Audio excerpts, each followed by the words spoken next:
Assalamualaikum warahmatullahi wabarakatuh. Sobat-sobatku sekalian yang berkuasa Allah Subhanahu wa taala. Makhluk sedikit pun tidak ada kuasa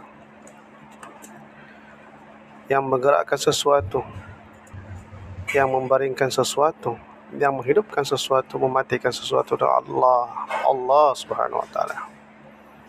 Makhluk tidak dapat menghidupkan, tidak dapat menggerakkan, tidak dapat berbuat apa-apa sesuatu melainkan izin Allah Subhanahu wa taala. Wala haula wala quwata illa billahi aliyul azim.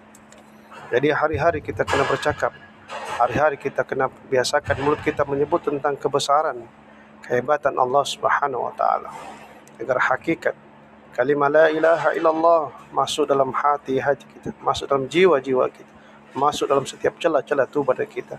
Karena itu penting, taat itu penting, taat itu perintah Allah Subhanahu wa taala. Assalamualaikum.